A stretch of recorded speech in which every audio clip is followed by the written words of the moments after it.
So it side ఈ భజన కోలాటాలంతా okay, మరి ఫోక్ ఇండస్ట్రీ ఎలా టచ్ అయింది మీకు? ఫోక్ ఇండస్ట్రీ అంటే ఇంకా మామూలుగా చేస్తుంటాం కదా ఇట్లనే, ఇంకా అట్లనే అలవాటు అయిపోయింది.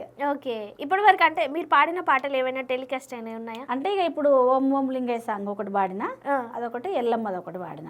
ఓకే, ఇందాక పాడిన 2 పాటలు అవేనా? అది అంటే ఎల్లమ్మది ఇంకోటి. ఓకే, అది కూడా ఒకసారి పాడతారా? మావీరం మావీరం మావిరాలెల్లమ్మో, మావీరం కొండల్లో దేవిరా వెళ్ళమ్మ, పుట్టల్లా పుట్టింది మావిరాలెల్లమ్మో, పుట్టేడు కష్టాలు దేవిరా వెళ్ళమ్మ, గద్దెకు గవ్వాలు మావిరాలెల్లమ్మో, ఘనమైన నీ పూజ దేవిరా వెళ్ళమ్మ, గద్దెకు గవ్వాలు మావిరాలెల్లమ్మో, ఘనమైన నీ పూజ దేవిరా వెళ్ళమ్మ, మావీరం మావీరం మావిరాలెల్లమ్మో, మావీరం కొండల్లో దేవిరా వెళ్ళమ్మ. ఓకే, ఇది పాడిన.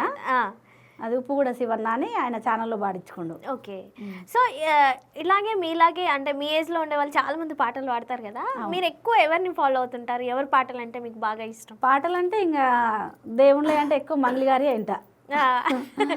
ఓకే, ఆమె చాలా ఇంట్రెస్ట్ ఇంట. ఇక ఫోక్ సాంగ్లు అయితేనే ఇంకా జాన్లు డాన్స్ తను చేసే పాటలు వింటుంటా. ఓకే, అసలు మిమ్మల్ని భూతం రమేష్ గారు అనుకుంటా కదా ఇంట్రడ్యూస్ చేసింది, ఆయనతో పరిచయం ఎలాగైంది? ఫోక్ స్టార్లనా అంటే ఇంటర్వ్యూలు చేస్తుండే. ఇట్లా ఆ తమ్ముడికి వేరే తమ్ముడు ఇట్లా అక్క పాడుతుందని చెప్పిండంట. చెప్తే నాకు ఫోన్ చేసి అక్క మీరు ఇట్లా పాడతారంట సాంగ్స్, ఇంటర్వ్యూ చేస్తారా అంటే ఫస్ట్ టైం నాకు అసలు ఏం తెలియదు. నాకు తెలియదు నాన్న మరి ఎట్లా చేయాలని ఏంటంటే నేను చెప్తుంటా, నేను వచ్చి ఇంటర్వ్యూ చేస్తా మీరు చేయండి, ఏదో భజన చేస్తా అంటారా దాంతో చేయండి అంటే చెరుగట్లనే పాడతాం గుడి దగ్గరనే చేసినాము. ఆ పాట ఎంత బాగుందో, మీరు ఫస్ట్ పాడిన పాట అదే కదా, చాలా బాగుంది. ఫోక్ స్టార్ ద్వారా ఇంతమందికి పరిచయం అయ్యారు అనమాట. సరే, దీంట్లో మనం ఎంత సంపాదించినా ఏం చేసినా ఒడిదుడుకులు అనేవి ఖచ్చితంగా ఉంటాయి మనకి. సో మీరు ఈ కెరీర్ స్టార్ట్ చేసినాక మీరు చూసిన ఒడిదుడుకులు ఏంటి? దీంట్లో కూడా ప్రతి ఒక్క దాంట్లో ఉంటాయి, దట్టు ఇంకా లేడీ ఇంకా అమ్మాయి అనగానే ఇంకా చాలా ఫేస్ చేయాల్సి వస్తుంది మగవాళ్ళతో పోలిస్తే. మీరు ఫేస్ చేసిన ప్రాబ్లమ్స్ కానీ మీ ఒడిదుడుకులు మీ కష్టాలంటే ఏం చెప్తారు?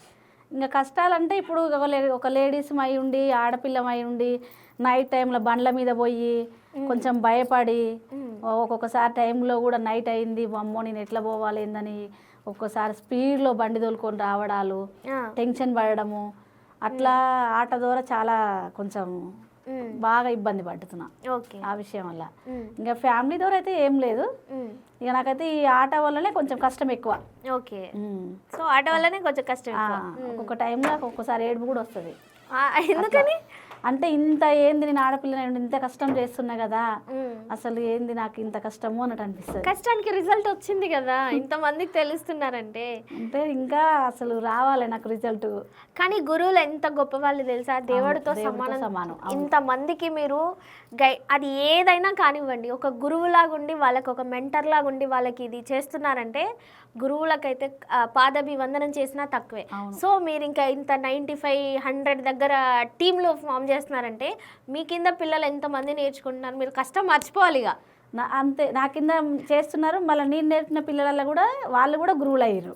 ఓహో, చెప్తారా మీకు కాల్ చేసి ఇలాగా పలానా దగ్గర నేర్పిస్తున్నాం మేడం, పలానా టీము మీరు రావాలి ఖచ్చితంగా ఒక 2 days మీరు ఇక్కడ చూపించిపోవాలి, తర్వాత మేము కంటిన్యూ చేస్తామని కూడా చెప్తారు. ఓకే, సో మీరు ఇప్పుడు నేర్చుకున్న పిల్లలలో కానీ బ్యాచ్లో కానీ అప్పుడప్పుడు ఫోన్లు చేస్తుంటారు కదా, మీకు ఏమైనా కంప్లైంట్లు చెప్తుంటారా? ఇదైంది మేడం, అదైంది మేడం, అదట్లా జరిగింది, ఇది ఇట్లా జరిగిందని ఏం షేర్ చేసుకుంటారు? కంప్లైంట్ ఏం లేదు కానీ కాకపోతే ఇక స్టెప్స్ గురించి అడుగుతారు. కొన్ని ఇట్లా మాకు అర్థమైతే మేడం వచ్చి చూపియండి మాకు అంటే ఇక ఫస్ట్ నార్మల్గా స్టెప్స్ నేర్పుతాం వాళ్ళకు ఒక వారం రోజులు, చిత్తలు కొట్టడం స్టెప్స్, తర్వాత పాటలు స్టార్ట్ చేస్తాము. ఎందుకంటే పాటకి అడుగుకి చిత్తకు పడాలి కదా, అప్పుడు పిలుస్తారు పిల్లలుగా, మేడం మాకు సాంగ్స్ రావు కదా, మీరు మా గురువు కదా వచ్చి ఒక 2 రోజులు పాడండి ఇక్కడ మేము నేర్పిస్తున్నాం కదా అని చెప్తారు. ఇంకా గురువు కాబట్టి నీ గురు దక్షిణ ఇస్తామని కూడా అంటారు. వద్దు నన్ను గురువుని మించిన శిష్యుడు కావాలని వెనకటి నుంచే ఉంది, మీరు నా శిష్యులు అయ్యి ఉండి కూడా ఒక గురువు అవుతారంటే గ్రేట్, ఆడికి చాలు అని చెప్తాను నేను. మీరు చాలా గొప్ప గురువు నిజంగా.